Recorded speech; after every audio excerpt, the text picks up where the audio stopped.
Saya sudah pernah mengajarkan tentang 5 poin Calvinisme yang disingkat dengan akrostik TULIP, dan itu secara ringkas mungkin cuma 1 jam lebih, mencakup 5 poin.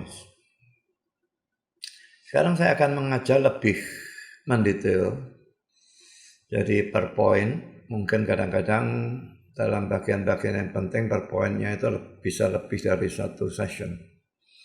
Tapi saya tetap mengusahakan singkat, tidak sedetail seperti yang dalam tulisan saya tentang 5 poin Calvinisme, itu luar biasa banyaknya. Nah saudara, dari 5 poin Calvinisme TULIP, maka poin pertama T itu adalah singkatan atau mewakili total depravity. Kalau diterjemahkan, kalau saya menerjemahkan, itu kebejatan total. Kadang-kadang ini juga cukup sering disebut dengan istilah yang lain, total inability, ketidakmampuan total. Jadi ini menunjukkan manusia itu bejat, manusia itu tidak mampu. Nanti kita akan melihat tidak mampunya itu dalam hal apa ya. Dan poin ini sebetulnya sangat penting. Tapi pada waktu orang mengajarkan atau orang minta seseorang untuk mengajar, misalnya saya diundang oleh suatu persekutuan atau gereja, maka poin ini biasa dilewati. Mereka langsung minta poin kedua tentang predestinasi atau unconditional election. Padahal sebetulnya ada sesuatu yang sangat penting, belajar ini dulu. Karena kalau ini sudah dimengerti dan diterima, nanti predestinasi itu sukar untuk dihindarkan. Karena ada sesuatu hubungan yang sangat logis. Kalau orang percaya total depravity, sukar kalau dia memang mau logis untuk menolak unconditional election atau predestinasi. Juga, apa perlunya belajar total depravity? Ini sangat penting kalau saudara sampaikan pada waktu saudara memberitakan Injil. Mungkin tidak seluruhnya, tapi bagian-bagian tertentu. Atau sekedar saudara sadari pada waktu saudara memberitakan Injil. Atau saudara betul-betul sampaikan bagian tertentu. Atau saudara jadikan dasar dari penginjilan itu. Nanti kita akan melihat betapa pentingnya itu. Jadi doktrin ini yang justru sering diabaikan atau dilompati. Ini menurut saya merupakan sesuatu yang sangat-sangat penting. Kalau ini diterima, nanti akan berurutan. Nomor 2-nya diterima, nomor 2 diterima, akan membuat nomor 3 diterima, dan seterusnya. Akhirnya seluruh tulip itu akan diterima. Jadi ini doktrin total depravity atau kebejatan total yang akan saya ajarkan pada saat ini. Yang pertama saudara, arti dari total depravity. Saudara, pertama-tama saya akan berikan arti yang salah ya. Jadi camkan ini arti yang salah. Ya, 1, 2, 3, tidak tahu sampai berapa ini nanti arti yang salah. Nah, arti yang salah itu, poin pertama, manusia sudah mencapai puncak kebejatan. Dalam arti dia sudah tidak mungkin bisa lebih bejat lagi. Atau dia tuh sudah mentok bejatnya. Tidak bisa lebih teman lagi. Nah saudara, ini salah. Kebejatan dalam arti sudah notok atau mentok bejatnya itu, istilahnya bukan total depravity. Tapi istilahnya utter depravity. Setidaknya kalau saya menggunakan istilah dari Alsis Pro, saya tidak tahu apakah orang-orang reform yang lain juga menggunakan istilah ini. Saya tidak pernah ingat. Tapi Alsis Pro setidaknya membedakan dua hal itu. Utter depravity. Kata utter itu artinya sama sekali, sepenuhnya, mutlak. Nah itu mentok notok. Tidak bisa lebih bejat lagi. Itu utter depravity. Tapi total depravity bukan utter depravity. Manusia memang bejat total, tapi dalam arti yang berbeda nanti. Bukan dalam arti notok atau mentok sehingga tidak bisa lebih bejat lagi.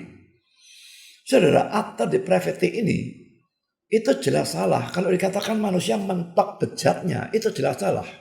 Karena poin A, Alkitab mengatakan bahwa manusia bisa menjadi makin jahat.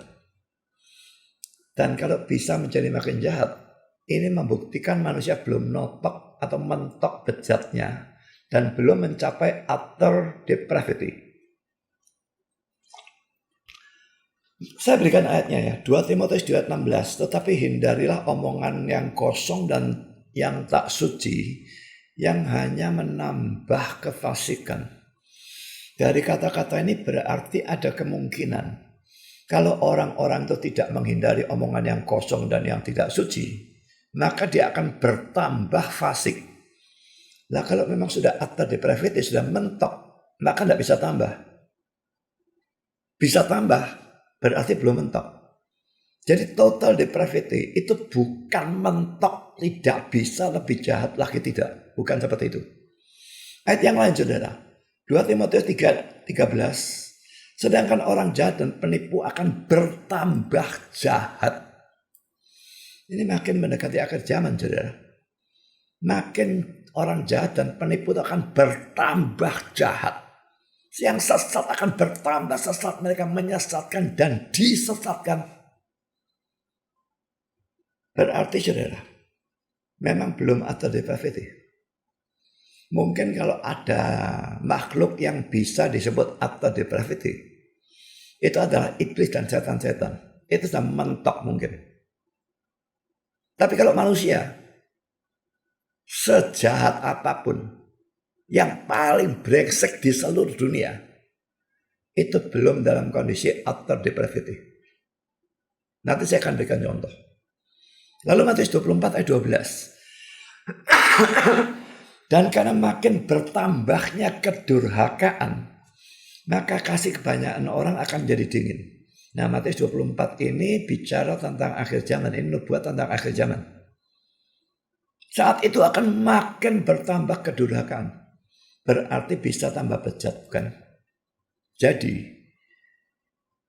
sekarang ini belum utter depravity. Total depravity bukan utter depravity. Bahkan nanti pada akhir zaman pun manusia mau seberdosa apapun, tidak sampai mencapai utter depravity, itu hanya untuk setan dan iblis mungkin. Sekarang poin B. Kita tetap melihat secara faktual ya, fakta dari orang-orang yang kita lihat, kita pikirkan siapalah yang paling bejat ya. Kita tetap bisa melihat adanya kemungkinan bahwa manusia yang paling bejat pun bisa lebih bejat lagi. Misalnya saudara ya, seandainya kita anggap Hitler itu luar biasa bejat, dan memang dia luar biasa bejat. Bunuh 6 juta orang Yahudi dan waduh ini orang gila luar biasa ya. Dan atau kita bisa cari orang lain misalnya ISIS atau para teroris atau siapapun saya tidak tahu. Tapi saudara, kita pilih yang manapun yang paling bejat, maka kita bisa melihat adanya kemungkinan dia lebih bejat dari dia secara faktual. Misalnya kalau kita mengambil contoh Hitler atau para teroris ya. Kita melihat bahwa mereka itu tidak memperkosa atau membunuh dan memakan ibunya sendiri. Saya tidak pernah dengar yang manapun, orang brengsek yang manapun, yang memperkosa, membunuh, memakan ibunya sendiri. Berarti sejahat apapun, kita bisa bayangkan mereka lebih jahat dari mereka sesungguhnya. Dan itu berarti jahatnya mereka belum mentok. Karena kita bisa bayangkan mereka lebih bejat, lebih jahat dari mereka secara sesungguhnya. Dalam kata-kata Loren Bettner dikatakan kebejatan atau kejahatannya luas. Dan luas itu nanti saya melihat itu mencakup seluruh manusia. Kalau saya katakan seluruh manusia, bukan semua manusia di muka bumi. Memang semua manusia di muka bumi itu total depravity kecuali Yesus. Tapi maksudnya ini, setiap manusia itu seluruh dirinya dipengaruhi secara negatif oleh dosa. Itu yang dimaksud dengan luas. Tapi tidak harus dalam. Jadi dalam setiap manusia, luasnya memenuhi orang itu, pribadi itu. Hati, pikiran, perasaan, hati nurani semua. Tidak ada yang lolos. Tapi tidak harus dalam. Kejahatan seseorang itu tidak harus sangat dalam. Memang kalau ditinjau dari sudut kesucian Allah ya semua dalam. Tapi dalamnya tiap orang itu bervariasi. Meninjau secara manusia, kita bisa melihat ada orang yang sangat bejat seperti Hitler, ISIS dan sebagainya. Tapi kita bisa melihat orang-orang yang dari sudut pandang manusia dianggap cukup baik, cukup saleh. Ya memang itu cukup baik, cukup saleh dari sudut pandang manusia. Sudut Allah memang dia tetap sangat jahat. Tapi tetap manusia kejahatannya ekstensif, luas. Tapi tidak harus intensif, dalam, sangat. Sekarang kedua. Definisi yang kedua yang salah dari total depravity. Kan semua manusia dalam keadaan total depravity kecuali Yesus ya. Tapi itu tidak berarti bahwa manusia itu semua sama bejatnya.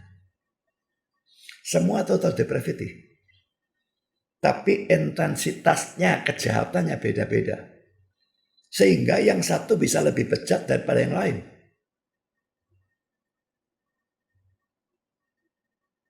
Ada orang-orang yang dianggap baik. Ini justru membahayakan. Saya kira ini memang mungkin pekerjaan setan seperti itu ya. Dia membuat orang-orang tertentu tidak usah terlalu jahat. Sehingga terlihat saleh, terlihat cukup bagus. Lalu orang menganggap orang ternyata bisa baik. Dan karena itu orang bisa masuk surga dengan usahanya sendiri dan sebagainya. Saudara ingat ya, sekalipun manusia tidak sama bejatnya. Ada yang kurang bejat, tapi yang paling sedikit bejatnya itu tetap bejat. Dan tanpa Kristus mereka masuk neraka. Ada yang lebih bejat, ada yang lebih jahat. Tapi yang paling baik tetap sangat bejat. Apalagi ditinjau dari sudut pandang Allah ataupun Alkitab. Jadi hati-hati jangan tertipu dengan hal ini. Oh orang ini tidak terlalu bejat, lumayan baik. Lalu tahu-tahu percaya bisa masuk surga karena perbuatan baik. Ini goblok. Yang ketiga, yang juga salah. Semua manusia senang atau selalu melakukan segala macam dosa. Nah saudara ini juga salah ya. Orang-orang itu hobi dosanya beda-beda saudara. Kelemahannya itu beda-beda. Ada orang yang senang melakukan dosa ini. Tetapi membenci dosa itu dan sebagainya. Ada orang yang kelemahannya dalam dosa seks. Ada orang yang kelemahannya dalam dosa marah. Ada orang yang kelemahannya dalam dosa dusta, munafik, dan sebagainya dan sebagainya. Tidak semua manusia senang atau selalu melakukan segala macam dosa. Nah ini juga bisa menjadi batu sandungan bagi kita saudara ya. Oh orang itu ternyata jujur. Oh orang itu ternyata kasih. Orang itu ternyata sabar. Kita menyikapi secara positif. Lalu kita anggap orang bisa baik. Tanpa Kristus bisa masuk surga. Saudara, dalam hal ini menyoroti secara positif. Menjadi sesuatu yang sangat salah. Memang kita lihat orang itu ada baiknya. Misalnya dia sabar. Saat sabar-sabarnya orang apa dia tidak pernah ngamuk? Saat jujur-jujurnya orang apa dia tidak pernah dusta? Omong kosong saudara itu nonsens. Dan dosa yang satu saja cukup membuat dia masuk neraka. Jadi orang sabar, orang kasih dan sebagainya, jangan pikirkan kalau dia tidak butuh Kristus, dengan perbuatannya bisa masuk surga. Tidak. Tapi poin saya di sini, ada orang yang kelemahannya dalam dosa A, orang lain kelemahannya dosa B, orang lain kelemahannya dosa C, dan orang yang kelemahannya dosa A, bisa dia membenci dosa B. Apa di Indonesia misalnya tidak ada orang yang benci dosa korupsi? Memang orang yang benci dosa korupsi itu bisa saja karena dia tidak punya kesempatan korupsi. Seandainya dia ditaruh di posisi yang memungkinkan korupsi, bisa-bisa dia dari benci berubah jadi senang melakukan. Tapi saudara, jelas bahwa ada orang misalnya senang melakukan perzinahan, bahkan pemerkosaan. Banyak orang yang benci dosa itu. Dan jelas ada orang yang senang LGBT karena mendukung habis-habisan banyak-banyaknya. Ada banyak orang yang benci dan muak luar biasa dengan dosa itu. Jadi tidak semua orang senang atau selalu melakukan segala macam dosa. Ingat ini. Tidak begini. Jadi poin ketiga ini jelas salah. Karena dikatakan semua senang atau selalu melakukan segala macam dosa. Yang keempat, yang juga salah. Manusia sama sekali tidak bisa membedakan yang baik dari yang jahat. Total depravity itu memang ya, berarti pikiran atau pengertian manusia juga dikotori oleh dosa. Tapi itu hanya sedemikian rupa sehingga manusia sering tidak bisa membedakan yang baik dari yang jahat. Tetapi pikirannya itu bukanlah sebegitu rusak sehingga dia sama sekali atau selalu tidak bisa membedakan yang baik dari yang jahat. Jadi total depravity mempengaruhi seluruh manusia, berarti pikirannya termasuk, pengertiannya termasuk. Dan karena dikotori atau dirusak oleh dosa, maka sering dia tidak bisa membedakan yang baik dari yang jahat. Orang yang percaya LGBTQ dan sebagainya itu menganggap kita yang menentang itu sebagai busuk. Nah ini pikiran mereka begitu kacau, tidak karu-karuan. Mereka yang busuk. Pikir kita yang busuk. Kita yang percaya Yesus satu-satunya jalan sering dianggap tidak toleran lah, fanatik lah dan sebagainya. Itu karena pikiran mereka kacau. Tapi saudara, sejahat apapun bahkan orang-orang yang menganut LGBTQ dan sebagainya, mereka bukannya tidak bisa membedakan baik dan jahat sama sekali. Misalnya kalau mereka melihat pemerkosaan. Mereka setuju kalau perempuan dengan perempuan, laki dengan laki. Tapi kalau pemaksaan, mereka mungkin sekali, hampir pasti mereka anggap itu dosa. Tidak bisa tidak.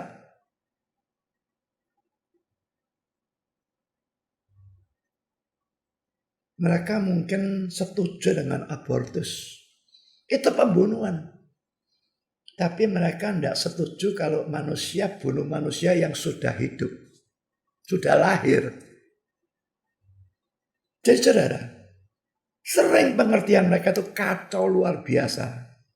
Tapi bukannya mentok kacaunya sampai sama sekali atau selalu tidak bisa membedakan yang baik dari yang jahat.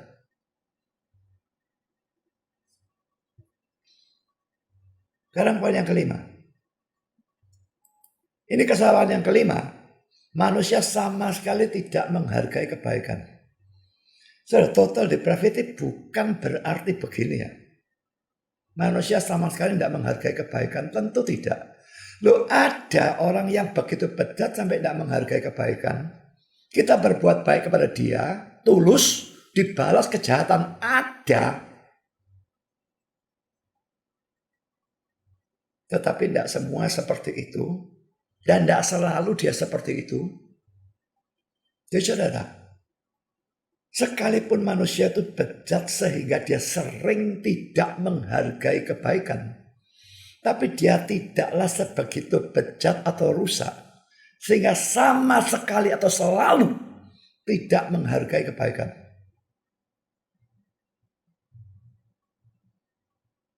Kadang-kadang dia menghargai kebaikan. Apakah itu dalam diri orang lain? Apakah itu dalam diri orang yang berbuat baik pada dia? Atau kebaikan apapun. Yang keenam, yang juga salah. Manusia sama sekali tidak bisa melakukan kebaikan sosial dan moral. Nah saudara, ini justru seringkali dianggap sebagai menentang total depravity ya. Nah, fakta ini salah kan ya? Manusia sama sekali tidak bisa melakukan kebaikan sosial dan moral. Salah saudara. Manusia dalam faktanya tetap bisa melakukan kebaikan sosial dan moral. Tapi perhatikan, di hadapan manusia.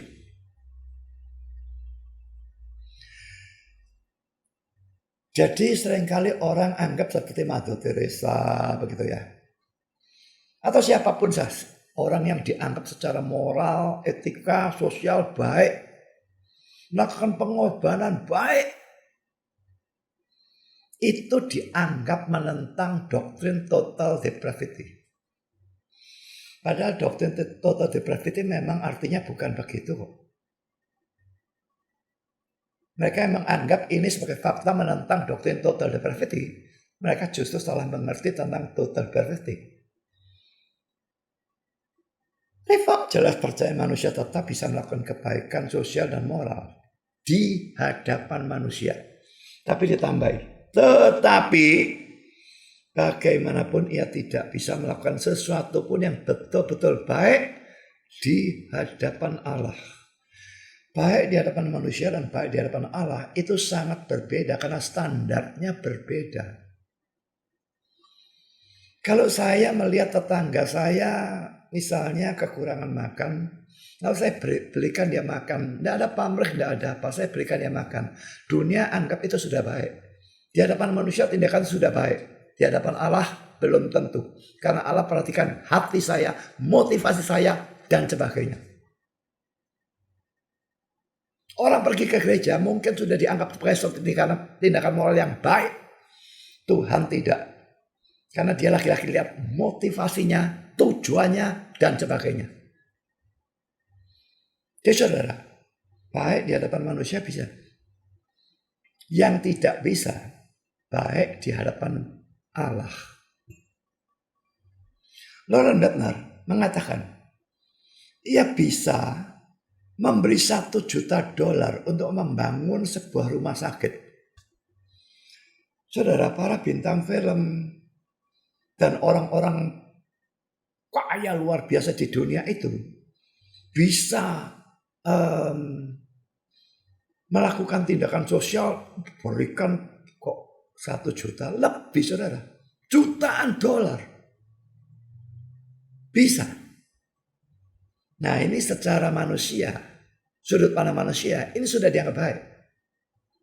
Tapi baca lanjutannya, tetapi ia tidak bisa memberi secangkir air sejuk kepada seorang murid atau seorang yang percaya, orang Kristen dalam nama Yesus. Bandingkan Matius 10, 40-42. Jadi motivasinya ini yang tidak bisa saudara. Memberi padahal cuma secangkir air sejuk. Dibandingkan $1 juta kan tidak ada apa-apanya. Beri $1 juta bisa. Tapi memberi secangkir air sejuk kepada seorang percaya dalam nama Yesus, dia tidak bisa. Mari kita baca ayatnya ya.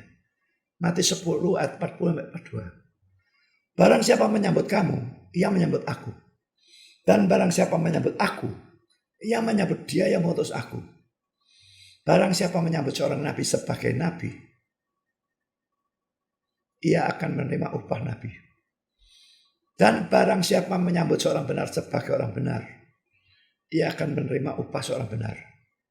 Dan barang siapa memberi air sejuk secangkir saja pun kepada seorang yang kecil ini, perhatikan alasannya ini, karena ini alasannya, karena ia muridku. Aku berkata kepadamu sesungguhnya ia tidak akan kehilangan upahnya daripadanya. Saudara, adalah sesuatu yang sangat berbeda. Saudara menolong seorang Kristen atau seorang hamba Tuhan, sekedar menolong karena kasihan. Kurang makan, kasih makan, kurang uang, kasih uang. Hanya karena kasihan. Ini tindakan pertama. Tindakan kedua, saudara menolong seorang Kristen karena dia Kristen. Saudara menolong seorang hamba Tuhan karena dia hamba Tuhan. Dua ini tindakan berbeda bumi dengan langit. Yang kedua, jauh lebih mulia. Saudara, sekedar memberikan $1 juta bisa. Tapi menolong orang dalam nama Yesus, menolong orang karena ia orang Kristen, menolong orang karena dia hamba Tuhan, menolong orang demi Kristus. Itu tidak mungkin orang non-Kristen bisa lakukan. Orang Kristen saja seringkali memberi bukan karena alasan yang baik itu kok. Karena itu pastikan kalau saya menolong, bukan hanya karena kasihan. Menolong seorang hamba Tuhan, karena dia hamba Tuhan. Dan pikirkan ya, dia harus hamba Tuhan yang benar. Kalau nabi palsu itu lain cerita. Menolong orang Kristen yang benar, sungguh-sungguh orang Kristen. Saya tolong dia karena dia murid Kristus. Ini motivasi yang paling mulia. Dan ini tidak mungkin. Orang di luar Kristus lakukan ini tidak mungkin. Jadi ada perbuatan sosial. Bisa. Kebaikan moral bisa. Tapi itu bukan kebaikan yang dianggap baik di hadapan Allah. Karena motivasinya itu saudara ya. Menolong orang dan sebagainya bukan karena Kristus. Sekarang saya lanjutkan poin B. Nah, arti yang benar dari total depravity itu apa? Pertama saudara, seluruh manusia sudah dikotori atau dirusak atau dipengaruhi secara negatif oleh dosa. Saudara, kata seluruh manusia bukannya menuju pada semua manusia di dunia ini ya. Memang sebetulnya benar semua manusia di dunia ini kecuali Yesus itu total depravity. Tapi kalau dikatakan seluruh manusia sudah dikotori atau dipengaruhi secara negatif oleh dosa, seluruh manusia itu bukan menunjuk pada semua manusia tanpa kecuali di dunia ini, tidak. Tapi menunjuk pada seluruh diri manusia. Jadi setiap individu manusia itu seluruh dirinya, tubuhnya, pikirannya, pengertiannya, perasaannya, hati atau hati nurani, kemauan atau kehendak, semua sudah dikotori, dipengaruhi secara negatif oleh dosa. Jadi dalam diri seorang manusia tidak ada satu bagian kecil pun yang tidak dirusak atau dipengaruhi secara negatif oleh dosa. Mari kita lihat itu 1 ayat 15. Bagi orang suci semuanya suci. Semuanya suci ini karena disucikan oleh Kristus saudara ya. Nah bagi orang najis ini orang tidak percaya. Dan orang tidak beriman jelas-jelas tidak beriman kok. Tidak percaya. Suatu pun tidak ada yang suci. Karena baik akal pikirannya maupun suara hati mereka najis. Dan semua yang lain juga najis. Karena dikatakan suatu pun tidak ada yang suci. Tidak tersisa. Ayat ini secara eksplisit menunjukkan. Bukan hanya akal dan suara hati manusia itu najis. Tapi bahwa dalam diri manusia. Suatu pun tidak ada yang suci. Jadi seluruh manusia itu tanpa kecuali sudah dikotori, dipengaruhi secara negatif oleh dosa. Sekarang mari kita memperhatikan apa yang Alkitab katakan tentang manusia yang sudah jatuh ke dalam dosa itu. Dan ini yang penting kalau saudara memberitakan Injil, saudara. Pengertian ini penting. Pertama ini ya, perwujudan dari total depravity itu. Manusia berdosa itu tidak bisa berbuat baik sama sekali. Ingat, baiknya itu dalam arti sudut pandang Allah ya. Tadi sudut pandang manusia bisa kan. Tapi sekarang yang saya maksudkan sudut pandang Allah tidak bisa sama sekali. Nol. Dan ini dinyatakan secara jelas oleh Alkitab. Mari kita lihat, ini sudah beberapa kali saya ajarkan di mana-mana ya. Pertama poin A, Kejadian 6 ayat 5. Ketika dilihat Tuhan bahwa kejahatan manusia besar di bumi. Dan bahwa segala kecenderungan hatinya selalu membuahkan kejahatan semata-mata. Perhatikan ya, segala kecenderungan hatinya. Bukan sebagian. Bukan sebagian besar. Tapi segala kecenderungan hatinya. Lalu dikatakan selalu membuahkan kejahatan. Bukan kadang-kadang. Bukan sering. Tapi selalu membuahkan kejahatan. Seakan-akan dua itu masih kurang, ditambahkan lagi semata-mata. Memang terjemahan bahasa Inggris agak berbeda, tapi tetap secara sangat kuat menunjukkan sama. Nggak bisa berbuat baik, belas. Dan ini Kejadian 6 pada zaman Nuh. Relatif manusia masih baik dibandingkan sekarang. Tapi zaman itu pun total depravity sudah ada dan manusia berdosa tidak bisa berbuat baik. Oh, Nuhnya baik. Nuh baik karena kasih karunia Allah, saudara. Kalau tanpa kasih karunia Allah, Nuh termasuk di sini. Sekarang kita melihat poin B. Yesaya 64 ayat 6a. Demikianlah kami sekalian, berarti mencakup dirinya sendiri ya. Seperti seorang najis, dan segala kesalahan kami seperti kain kotor. Perhatikan ya, dia berkata bukan bahwa segala kejahatan kami seperti kain kotor. Dia juga tidak berkata sebagian kesalahan kami seperti kain kotor. Tapi dia berkata segala kesalahan kami seperti kain kotor. Kalau kesalahannya seperti kain kotor, dosanya seperti apa? Dan segala. Memang saudara, kita sudah Kristen pun segala kesalahan kita tuh dicemari dengan dosa. Kita berdoa misalnya, contoh ngelamun dikit, itu dosa saudara. Kita berbakti dengar firman Tuhan. Bagus kan? Ngelamun dikit, omong-omong dikit. Itu sudah dosa. Semua kesalahan kita dicemari, dikotori oleh dosa. Mau baik murni itu tidak bisa. Sekarang poin C. Yohanes 8:34b. Setiap orang yang berbuat dosa adalah hamba dosa. Saudara, hamba itu perlu ditekankan ya. Hamba itu tunduk mutlak pada tuannya. Jadi ini jelas menunjukkan dia telah terus-menerus atau selalu menuruti dosa dan tidak bisa berbuat baik. Nah, ini dinyatakan lebih jelas oleh ayat ini. Saya tekankan hanya ayat 20-nya saja dalam poin di sini. Roma 6 ayat 20. Sebab waktu kamu hamba dosa, kamu bebas dari kebenaran. Hamba dosa sudah saya jelaskan tadi. Hamba dosa di sini dijelaskan bebas dari kebenaran. Berarti tidak ada kebenaran belas, sama sekali tidak ada. Sekarang poin E, Yohanes 15 ayat 4 dan 5. Tinggallah dalam aku dan aku dalam kamu. Sama seperti ranting tidak dapat berbuah dari dirinya sendiri. Buah itu pasti hal yang baik dari kita ya. Tidak ada. Dari diri kita sendiri tidak ada buah.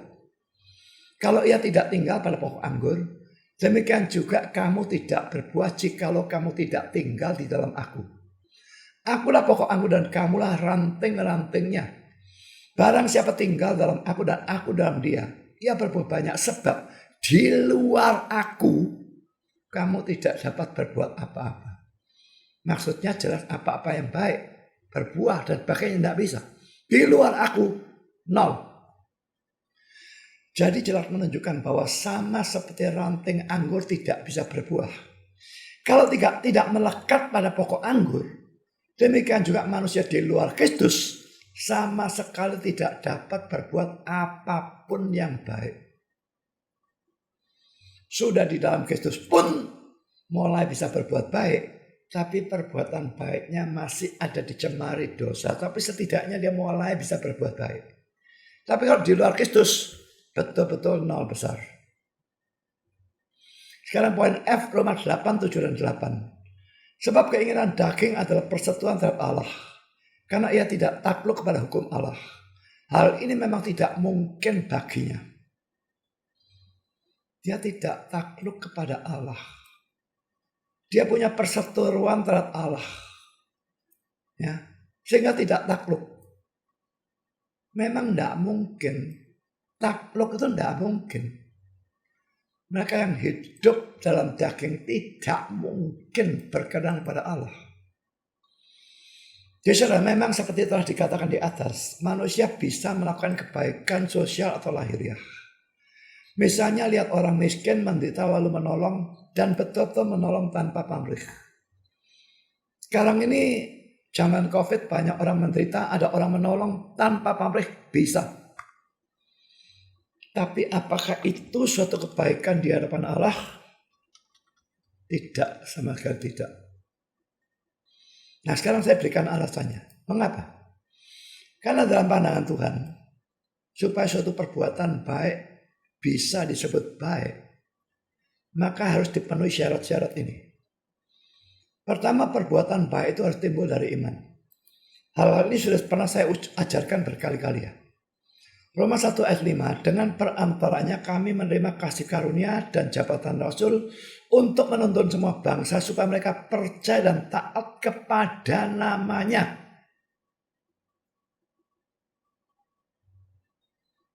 Percaya dan taat kepada namanya.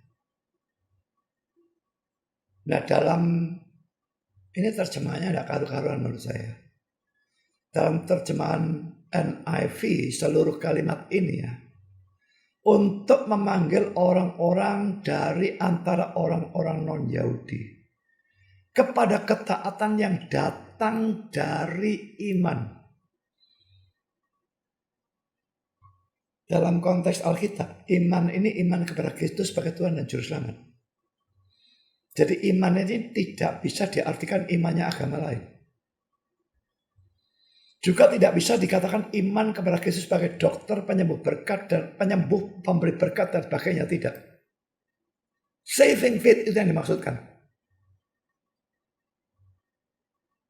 Dan di sini dia katakan ketaatan yang datang dari iman itu baru ketaatan. Berarti orang tidak beriman, ya tidak mungkin punya ketaatan yang datang dari iman. Poin B. Perbuatan baik itu harus dilakukan untuk kemuliaan Allah. 1 Korintus 10 ayat 31. Jika engkau makan atau jika engkau minum atau jika engkau melakukan sesuatu yang lain, lakukanlah semuanya itu untuk kemuliaan Allah. Laki-laki ini motivasi ya. Dan ini Allah soroti. Kalau saya tolong orang, apakah untuk kemuliaan Allah atau sekedar karena kasihan kepada orang itu? Kasihan kepada orang lalu tolong itu cukup baik. Tapi tidak kebaikan yang di dalam sudut pandang Allah. Tidak sampai seperti itu. Kalau kebaikan dari sudut pandang Allah, memang ada kasihan lalu tolong. Tapi menolong itu juga supaya dengan kebaikanku ini, dan aku orang Kristen melakukan kebaikan, maka Allah bisa dipermuliakan. Tidak berarti kebaikan itu lalu kita pamer-pamerkan, tidak karu-karuan. Tidak berarti seperti itu. Kalau kita selalu mentaati Tuhan, orang otomatis akan melihat sendiri. Dan kita mentaati supaya Tuhan dipermuliakan. Orang melihat kita sebagai orang Kristen taat, lalu Tuhan dipermuliakan. Itu tujuan kita, itu motivasi kita. Baru itu betul-betul baik. Saudara pergi ke gereja, tidak bisa hanya sekedar pergi ke gereja. Pergi ke gereja untuk memuliakan Allah. Saudara memberikan persembahan, tidak bisa sekedar memberikan persembahan. Harus memberikan persembahan untuk kemuliaan Allah. Bahkan dalam ayat ini, makan dan minum itu hal sehari-hari, hal yang remeh betulnya. Itu pun harus untuk kemuliaan Allah. Sebetulnya semua hal yang kita lakukan harus kita lakukan untuk kemuliaan Allah. Ditinjau dari ayat ini, dosa kita ini luar biasa banyaknya, saudara. Orang Kristen saja melakukan semua untuk kemuliaan Allah. Itu luar biasa sukarnya. Apalagi bicara orang yang non-Kristen. Mana bisa mereka tidak cinta Tuhan. Kok mana bisa mereka melakukan untuk kemuliaan Allah. Itu tidak ada kemungkinan. Karena itu semua yang mereka lakukan itu dosa. Mereka berbuat baik pun mereka tidak lakukan itu untuk kemuliaan Allah. Itu dosa. Karena poin C, perbuatan baik itu harus dilakukan karena cinta kepada Allah atau kepada Yesus. Yohanes 14 ayat 15, jikalau kamu mengasihi aku, kamu akan menuruti segala perintahku. Jadi kasih kepada Yesus membuat kita taat. Itu baru ketaatan yang betul-betul ketaatan. Kebanyakan orang taat karena takut. Memang taat karena takut lebih baik daripada tidak taat. Tapi taat karena takut itu bukan baik di hadapan Tuhan. Baru baik kalau kita taat karena kasih. Saudara-saudara tidak memberikan persembahan persepuluhan. Banyak orang tidak memberi karena takut. Wah, kalau aku tidak memberi, tidak diberkati Tuhan. Lalu dia beri. Itu bukan baik. Memberikan persepuluhan harus karena hati mengasihi Tuhan. Ingin memberi. Lalu supaya dengan pemberian itu Tuhan dipermuliakan. Poin yang tadi. Pergi ke gereja karena mengasihi. Melayani karena mengasihi. Memberitakan Injil karena mengasihi. Menolong orang. Bukan sekadar karena saudara mengasihi orang itu. Tapi karena saudara mengasihi Kristus. Lalu mau mengasihi orang lain.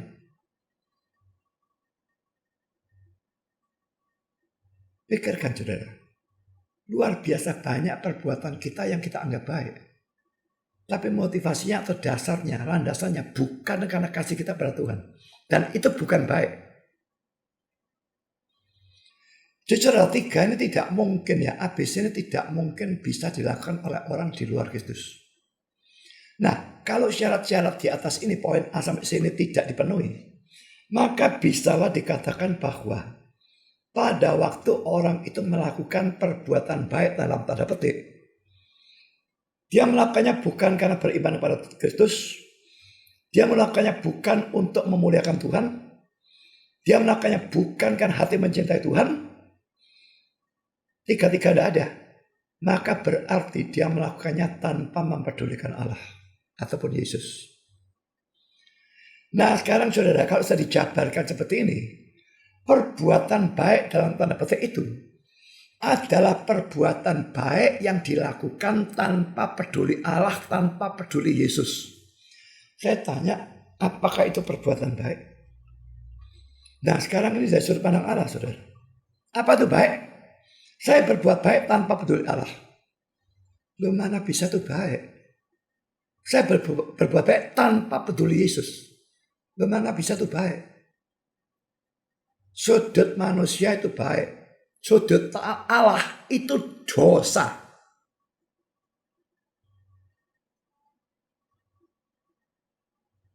Jadi saudara, total depravity. Perwujudannya, manusia sama sekali tidak bisa berbuat baik. Total inability. Ketidakmampuan total untuk berbuat baik. Nah sekarang ini penerapannya yang penting. Kalau saya percaya bahwa seseorang bisa selamat atau masuk surga karena berbuat baik, maka renungkan bagian ini. Dan bertobatlah dari doktrin atau kepercayaan sesat itu.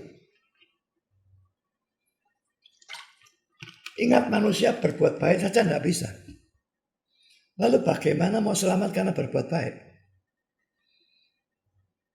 Karena manusia tidak bisa berbuat baik, maka semua manusia, semua, saya tekankan kata semua, butuh Kristus sebagai juru selamatnya untuk bisa masuk surga atau selamat. Tanpa Kristus sebagai juru selamat, mutlak, tidak peduli menurut manusia sebaik apapun, dia akan masuk neraka. Tidak peduli agamanya apa, termasuk agama Kristen. Kalau dia tidak betul-betul percaya Kristus sebagai Tuhan dan juru selamatnya,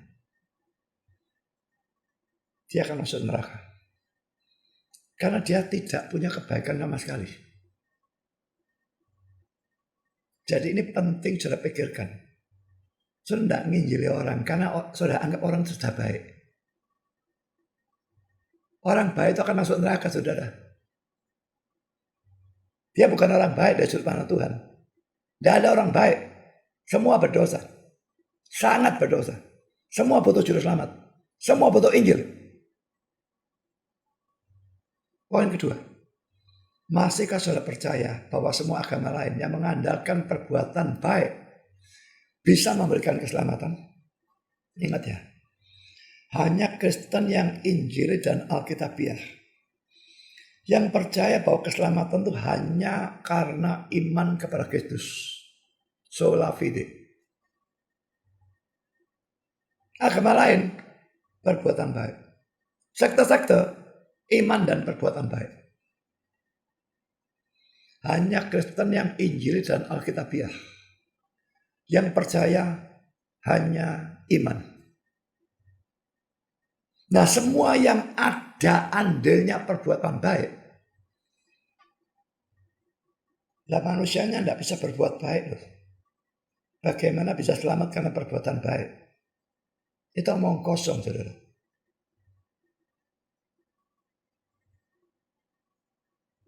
Jadi semua agama yang mengandalkan perbuatan baik, pikirkan, saudara. Dan itu semua agama di luar Kristen. Mereka tidak bisa selamat. Tidak peduli mereka menjalankan agama mereka dengan sebaik apapun.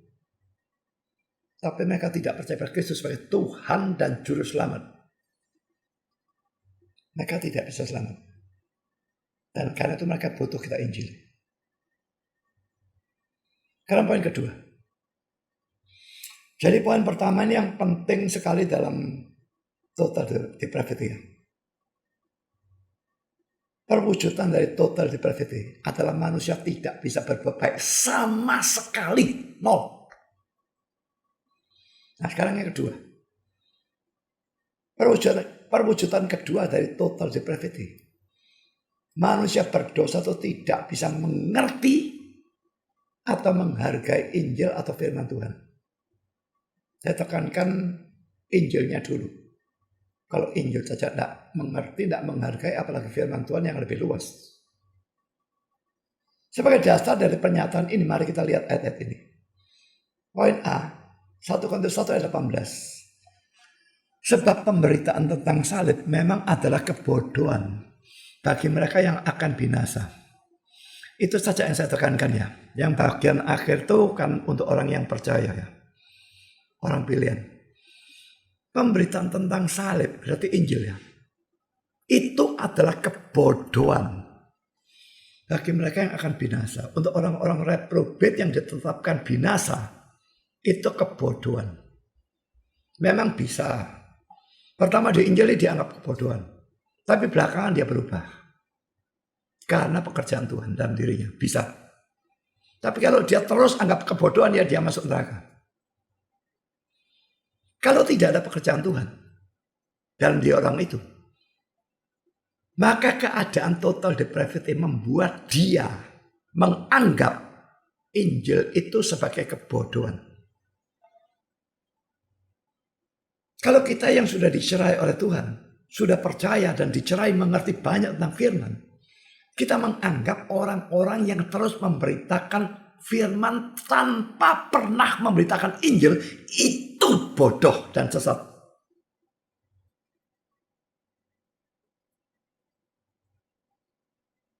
Tapi bagi mereka kebalikan. Pemberitaan tentang salib dianggap kebodohan. Terang Injil, sudah bisa diketawai. Karena sudah dianggap goblok. Poin B. 1 Korintus 1 ayat 23. Tetapi kami memberitakan Kristus yang disalibkan. Nah sekarang bagaimana pemikiran orang-orang yang diinjil oleh Paulus ini ya? Untuk orang-orang Yahudi, suatu batu sandungan. Injil atau Kristus yang tersalib itu suatu batu sandungan. Dan untuk orang-orang bukan Yahudi, suatu kebodohan. Cuma dua kelompok, atau Yahudi atau non-Yahudi. Untuk orang Yahudi, batu sandungan. Karena bagi mereka sudah kadung punya suatu teori yang salah. Mesias itu perkasa akan melepaskan mereka dari penjajahan Romawi. Tahu-tahu Mesiasnya mati disalib. Itu bagi mereka satu batu sandungan. Nah untuk orang bukan Yahudi, suatu kebodohan. Juru selamat tapi mati disalib. Itu kebodohan. Keadaan total depravity membuat orang tidak mungkin menghargai Injil. Mereka punya pandangan sangat negatif tentang Injil.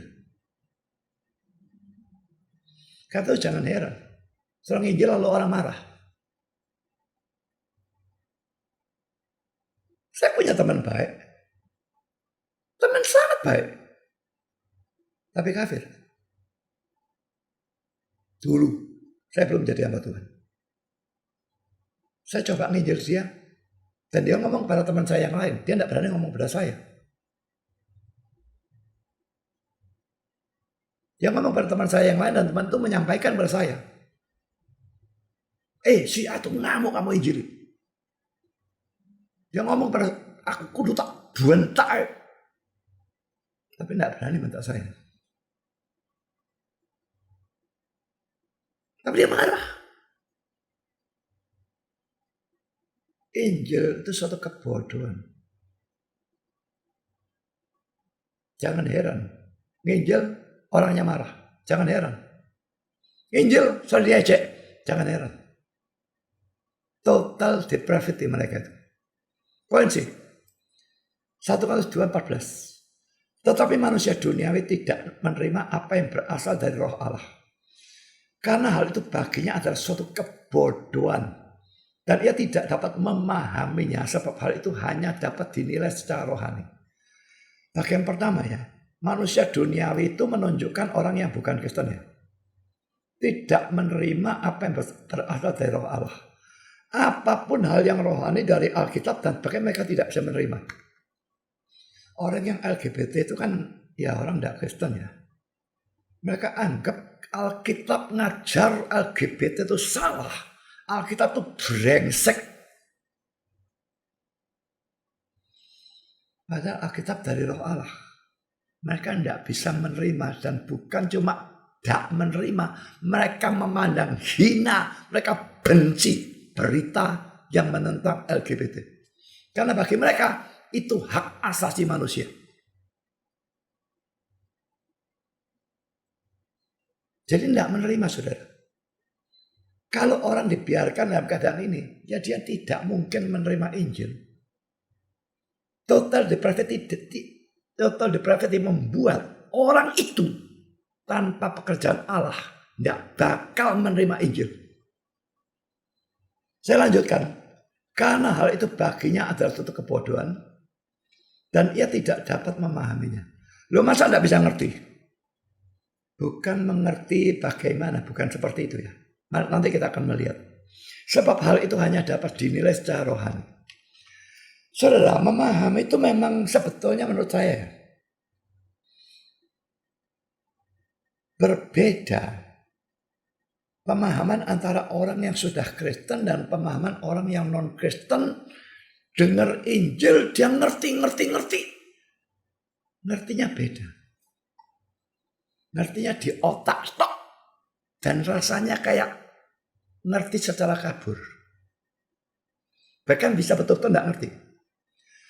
Dulu saya sekolah di SD Kristen kelas 5, kelas 6. SD Kristen WR Supratman, Surabaya.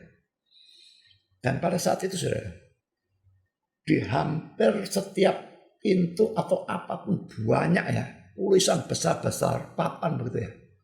Tulisan ayat-ayat yang Injil, dan saya tahu ya 3:16, ya 14 ayat 6, ya 10 ayat 10, macam-macam ayat yang Injil. Loh, saya sudah sekolah, saya bisa bahasa Indonesia, itu bahasa Indonesia, saya ngerti lah.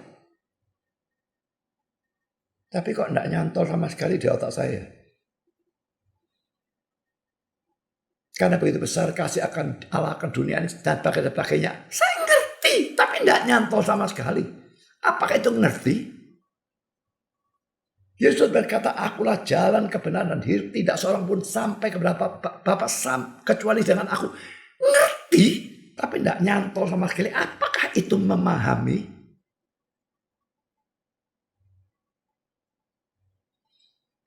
Tanpa pencerahan Roh Kudus, orang berdosa itu bisa kepleknya luar biasa. Saya bukan orang goblok, secara IQ-nya tidak. Saya yakin itu. Tapi ingat, orang IQ tinggi tanpa pencerahan Roh Kudus bisa keplek. Bisa jadi goblok secara rohani.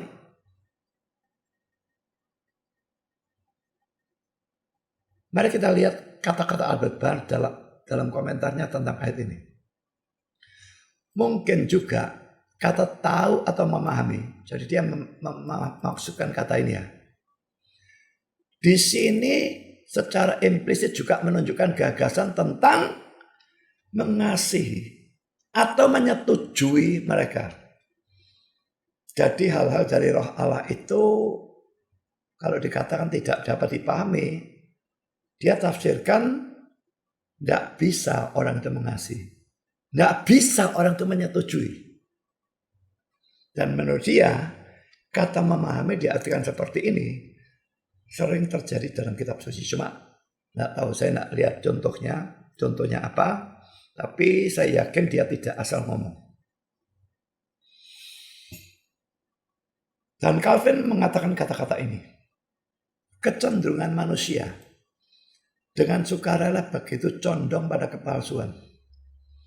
Sehingga ia dengan lebih cepat mendapatkan kesalahan dari satu kata. Daripada kebenaran dari suatu pelajaran yang panjang. Coba renungkan kata-kata ini ya. Karena total depravity, maka kecenderungan manusia itu adalah dia dengan sukarela begitu condong untuk percaya, untuk menerima kepalsuan, ajaran sesat, ajaran palsu, ajaran salah. Sehingga dia dengan cepat mendapatkan kesalahan dari satu kata.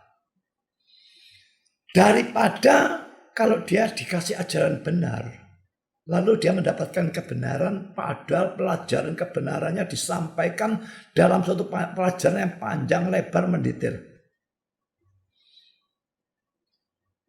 Memang jelas di sini ada kata-kata yang bersifat hyperbole ya. Bagaimana mengajar sesat dengan satu kata ini tidak mungkin. Ya kalau cuma teladan buruk bisa. Bapak meso gitu ya. Asu.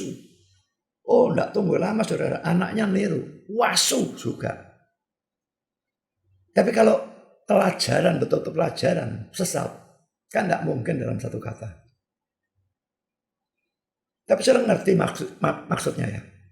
Karena manusia itu total depravity, maka dia condong pada kepalsuan. Dan karena dia condong pada kepalsuan, dia jauh lebih cepat nangkep kesalahan dari pelajaran sesat yang singkat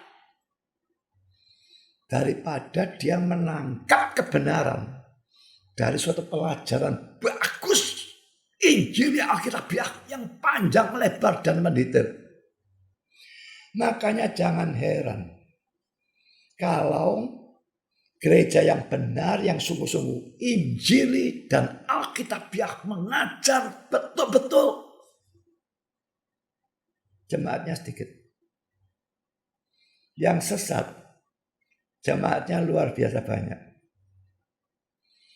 Gereja besar-besar itu umumnya gereja ndak karuan. Juga nonton di YouTube. Yang viewersnya banyak, kebanyakan adalah orang-orang yang tidak karu-karuan.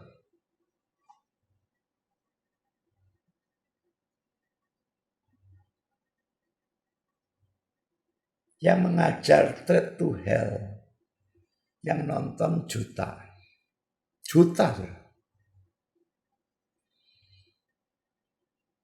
Yang ngajar dia pergi ke surga, pergi ke neraka, juta.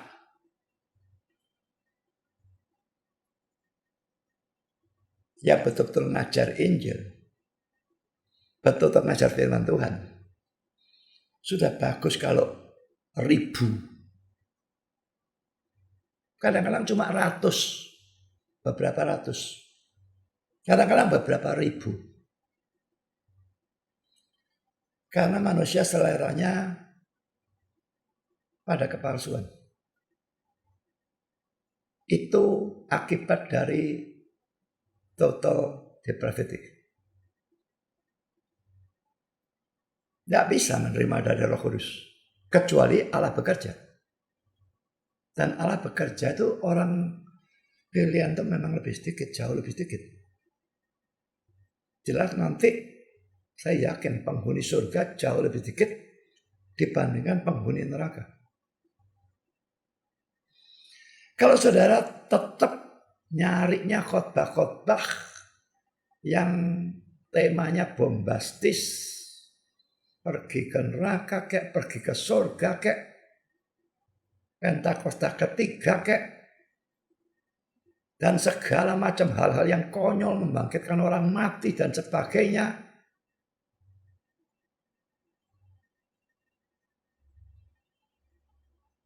ya saudara nanti berakhir di neraka. Harus ada pekerjaan Roh Kudus melepaskan saudara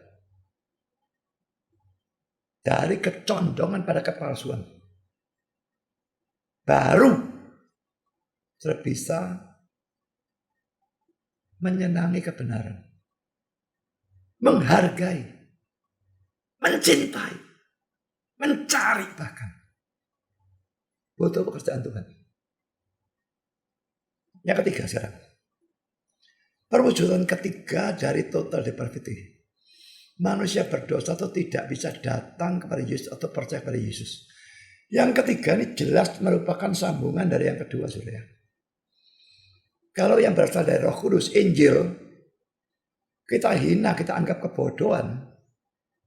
Nah ya, gimana mau datang kepada Yesus? Tak mungkin lah. Injilnya kita hina, kita tidak hargai. Bagaimana kita percaya Injil? Percaya Yesus itu kan percaya Injil. Tidak mungkin.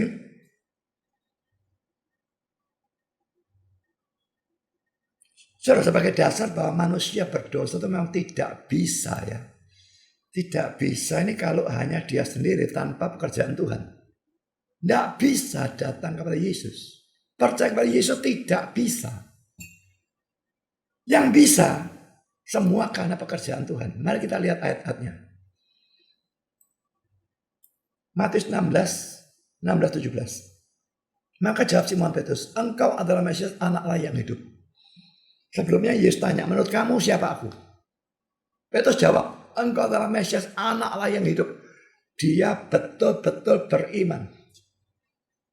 Kata Yesus kepadanya, berbahagialah engkau Simon bin Yunus, sebab bukan manusia yang menyatakan itu kepadamu, melainkan Bapakku yang di surga.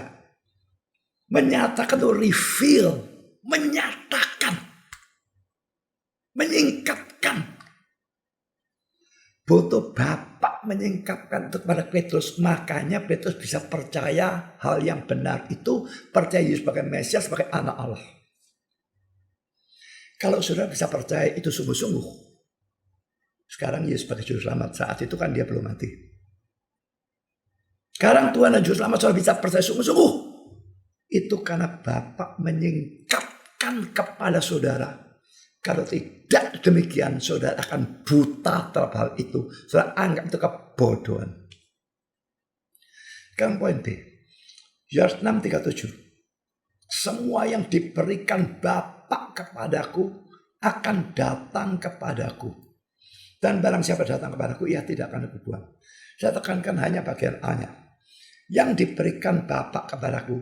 Jadi harus ada pekerjaan Bapa. Memberikan orang itu kepada Yesus. Kita tidak melihat tindakannya. Tapi Bapak memberikan orang itu kepada Yesus. Maka orang itu akan datang kepada Yesus. Jadi orang yang datang kepada Yesus itu bukan karena dia memenuhi free will-nya, melakukan free will-nya secara benar. Tidak. Dia yang mau. Bukan. Tanpa kita lihat Bapak memberikan orang itu kepada Yesus. Maka orang itu akan mau datang kepada Yesus. Dia mau karena pekerjaan Allah. Kalau Bapak tidak bekerja, dia anggap kebodohan saudara. Yesusnya, Injilnya bodoh semua. Jadi butuh pekerjaan Bapak. Orang datang kepada Kristus itu kelihatannya karena dia mau. Tidak. Karena ada yang tidak terlihat. Yaitu pekerjaan Bapak memberikan orang itu kepada Yesus. Baru orang itu datang kepada Yesus. Karena itu Calvin mengomentari bagian ini dengan berkata. Ya, ini komentar tentang ayat ini ya. Faith is not a thing which depends on the will of man. Iman bukanlah sesuatu yang tergantung pada kehendak manusia. Ini sama sekali kontras, bertentangan dengan ajaran Arminian. Arminian, mengapa kamu jadi orang Kristen? Karena aku mau percaya. Aku menggunakan free will-ku, kehendak bebasku dengan baik. Maka aku percaya, aku memilih Kristus.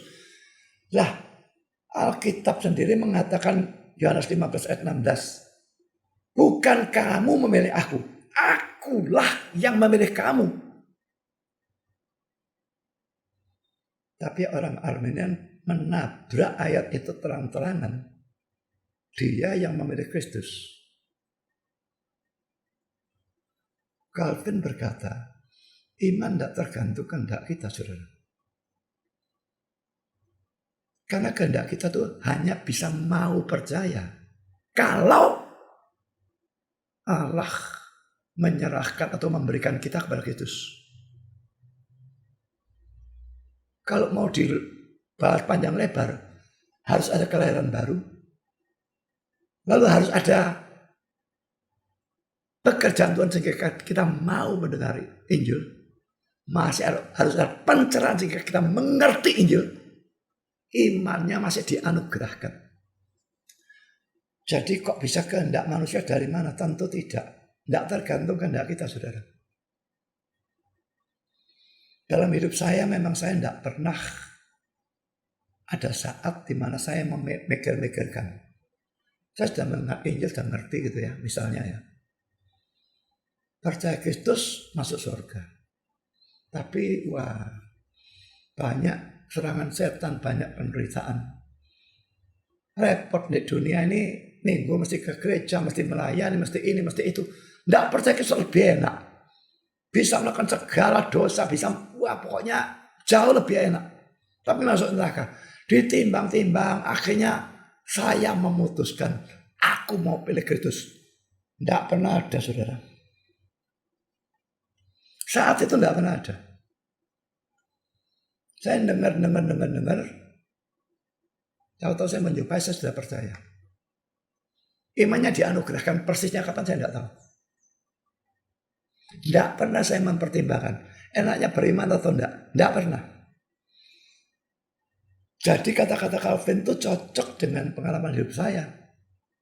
Iman bukanlah sesuatu yang tergantung pada kehendak manusia.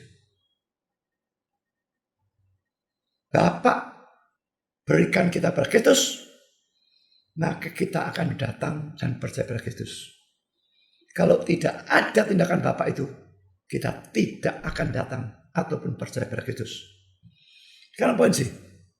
Yohanes 6 ayat 14 dan 65. Ayat 44. Tidak ada seorang pun yang dapat datang kepadaku jikalau ia tidak ditaruh oleh Bapa yang mengutus aku.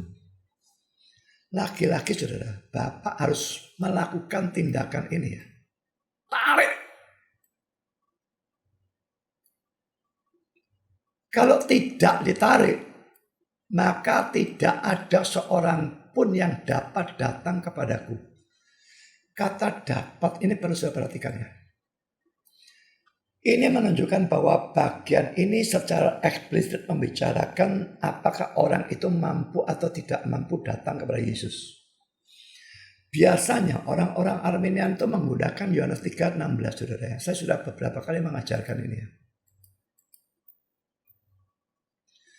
Karena begitu besar kasih Allah akan dunia ini, sehingga ia telah mengaruniakan anaknya yang tunggal, supaya setiap orang yang percaya kepadanya tidak binasa melainkan beroleh hidup yang kekal. Dan mereka berkata, Injil ditawarkan kepada semua orang, lalu setiap orang bisa memilih mau percaya atau tidak mau percaya. Saudara, ayat ini saya perhatikan dengan teliti ya. Memang ditawarkan, tapi ayat ini tidak bicara orang itu mampu atau tidak mampu. Ayat ini menjanjikan memang yang percaya tidak binasa tapi beroleh hidup yang kekal. Tapi ayat ini tidak bicara orang itu mampu atau tidak mampu. Sehingga mengatakan bahwa tergantung orang yang mau. Mau atau enggak. Yang mau ya selamat. Yang enggak mau ya enggak selamat. Itu arti implisit yang salah. Kalau ayat ini betul-betul secara eksplisit bicara tentang orang itu bisa atau tidak bisa datang. Dan ayat ini mengatakan tidak ada seorang pun yang dapat atau yang bisa atau yang mampu datang kepadaku jikalau ia tidak ditarik oleh Bapa yang mengutus aku. Jadi kalau tidak ada pekerjaan Bapa, orang manapun tidak bakal bisa datang kepada Kristus. Ini perwujudan dari total depravity. Dan ayat 65b kurang lebih sama. Tidak ada seorang pun dapat laki-laki ya datang kepadaku kalau Bapa tidak mengaruniakannya kepadanya. Iman itu anugerah. Kalau tidak dianugerahi, dia tidak bisa datang kepada Kristus. Penekanan saya di sini, manusia itu total depravity. Karena itu kalau tidak ada pekerjaan Bapa menarik ataupun mengaruniakan iman, tidak bakal orang itu bisa datang kepada Kristus. Saudara, Injil cari penginjil yang paling top, menjelaskan secara jelas, luar biasa. Jelaskan sampai saudara mendem, mabuk, berbusa mulutnya. Tidak bakal dia datang pada Kristus saudara. Kecuali bapaknya bekerja. Menarik, mengaruniakan, baru orangnya percaya. Kedua ayat ini menunjukkan secara eksplisit bahwa manusia yang ada dalam dosa tidak mampu datang kepada Kristus. Jadi ini menentang ajaran Armenian. Armenian itu percaya semua manusia sejak lahir sudah dikasih kasih karunia. Prevenient grace, kasih karunia yang mendahului, itu istilahnya.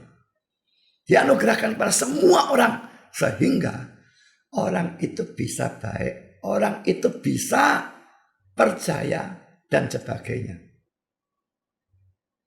Makanya pada waktu Stephen Liao debat sama MYM, membicarakan total depravity, dia mengaku dia percaya total depravity.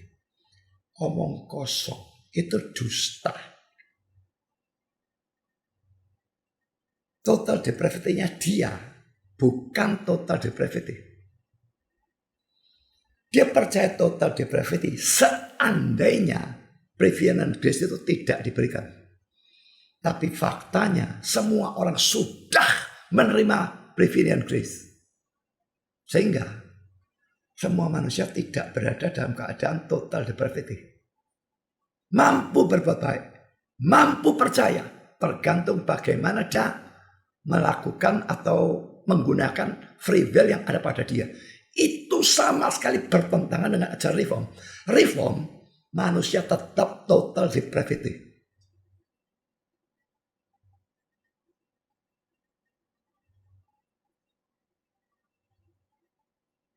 Tidak ada prevenient grace dalam reform.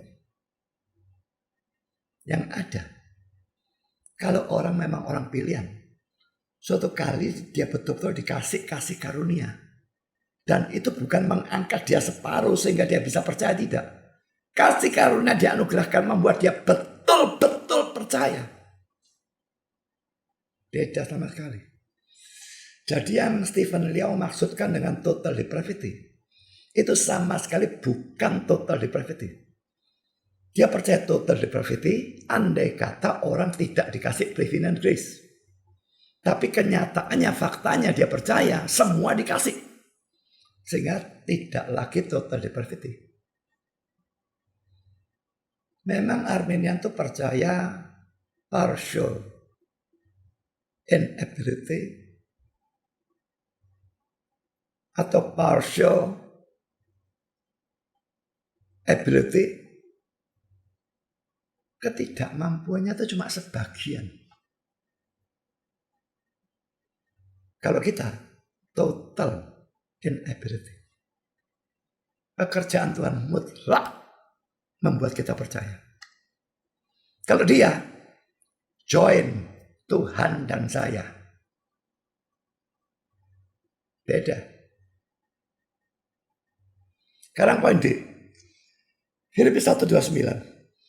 Sebab kepada kamu dikaruniakan bukan saja untuk percaya pada Kristus, melainkan juga untuk menderita untuk dia.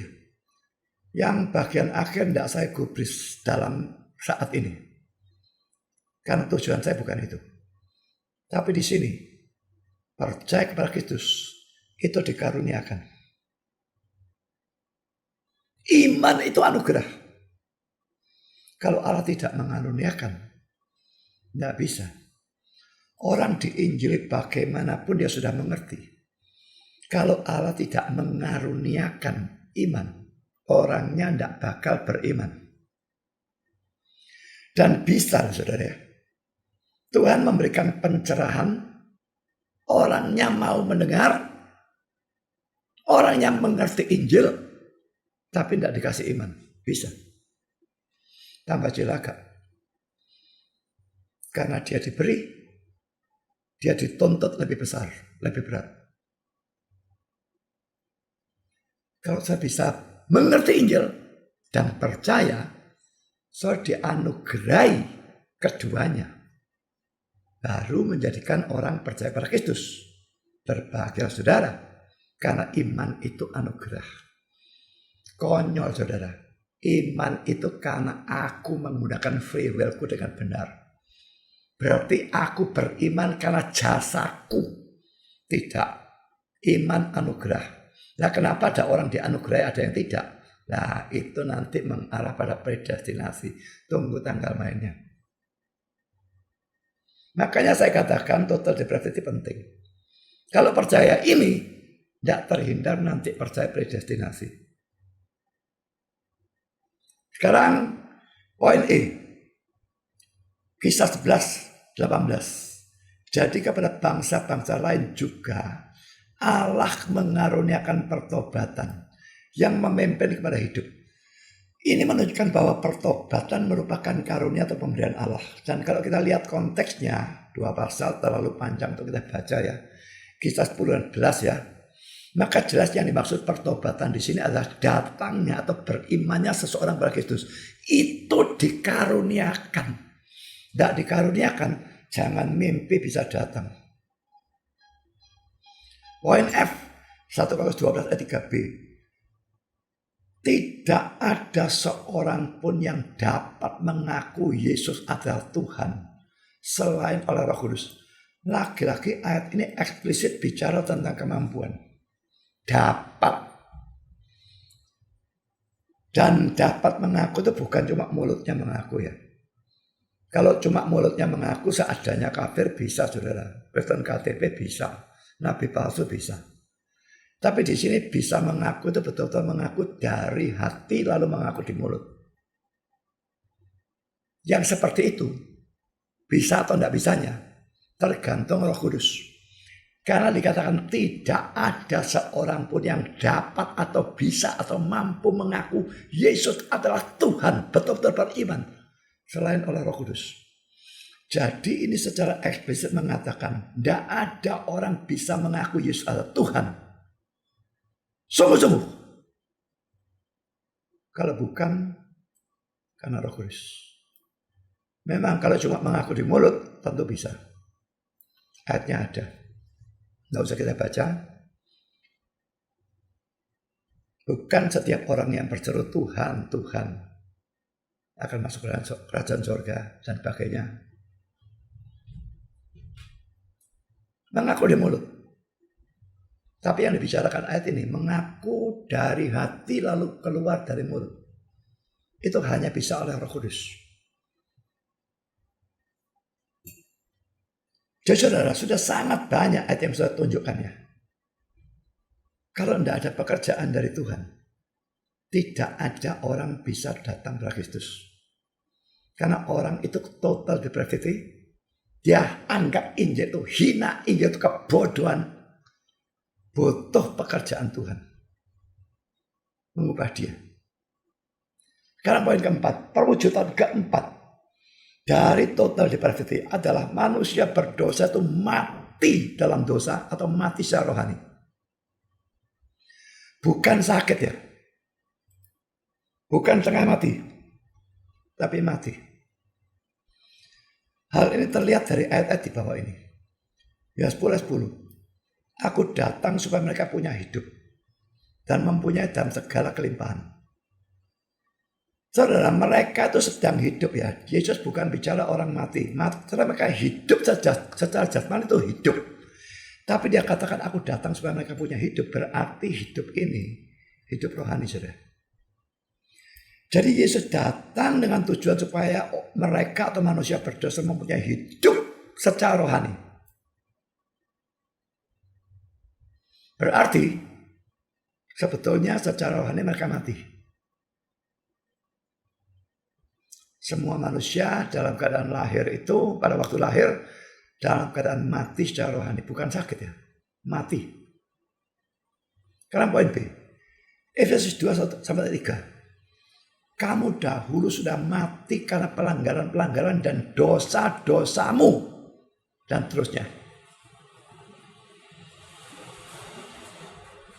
Sudah mati secara rohani atau mati dalam dosa, artinya adalah dia justru aktif berbuat dosa. Saya baca ini ya. Kamu hidup di dalamnya karena kamu mengikuti jalan dunia ini. Karena kamu mentaati penguasa kerajaan angkasa dan sebagainya. Ini dosa semua. Jadi mati secara rohani atau mati dalam dosa bukan berarti tidak bisa berbuat dosa, tapi sebaliknya dia aktif berbuat dosa.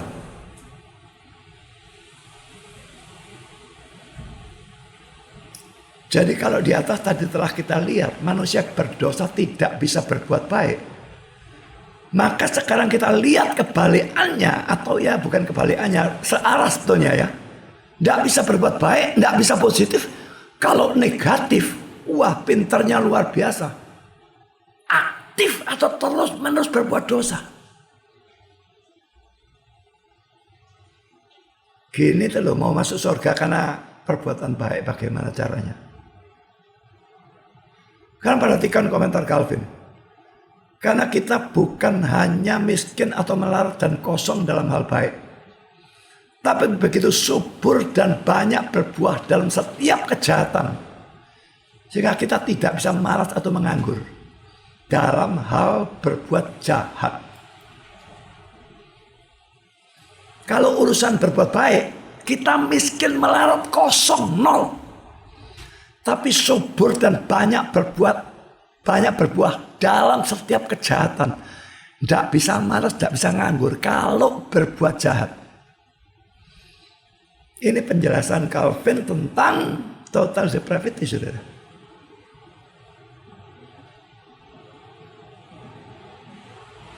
Aktif berbuat dosa. Kedua, dia tidak peduli pada hal rohani. Baik dosanya sendiri maupun dosa itu kan hal rohani. Dia tidak peduli. Dosa peduli amat. Tidak gubris, saudara. Dia tidak peduli Allah, firman Tuhan, Injil, gereja. Saya dulu begitu. Saya percaya Allah tapi saya tidak peduli dia. Karena manusia itu mati secara rohani, maka ingati dia. Kalau mati secara rohani, padahal Injil dan sebagainya itu hal rohani. Bagaimana manusia bisa menanggapi secara rohani padahal dia mati secara rohani? Maka harus ada kelahiran baru lebih dulu. Dia dihidupkan secara rohani oleh Allah atau oleh Roh Kudus. Nah, dia hidup secara rohani, baru dia bisa mengerti Injil dan menghargainya. Dan setelah itu pun iman masih harus dianugerahkan oleh Tuhan, baru menjadi orang percaya. Makanya dalam teologi reform, kelahiran baru mendahului iman. Harus. Tapi kalau kita dilahir barukan, kita belum jadi anak Allah, saudara. Kelahiran baru itu dalam arti strict seperti pembuahan. Sperma dan ovum bertemu jadi janin, tapi belum lahir. Nah, kalau kita sudah percaya menjadi anak Allah, itu lahir. Itu baru jadi anak.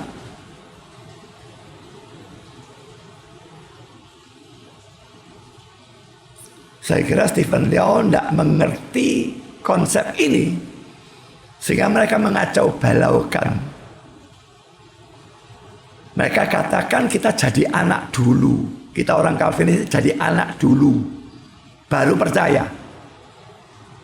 Karena dilahirkan baru dulu. Kan sudah jadi anak, kata dia. Dia tidak ngerti konsep kelahiran baru kita. Kelahiran baru itu bisa dalam arti sempit, bisa dalam arti luas. Yang dibicarakan di sini dalam arti sempit. Itu umpamanya seperti sperma membuai sel telur, tapi belum lahir, tapi sudah hidup. Nah, kalau lahir itu waktu dia percaya, baru dia jadi anak. Jadi kapan jadi anak? Bukan waktu lahir baru, tapi waktu dia percaya. Yohanes 1 ayat 12. Jadi saudara, saya sudah menjelaskan tentang total depravity secara ringkas. Dan ini penting. Pertama, ini penting untuk saudara menginjil.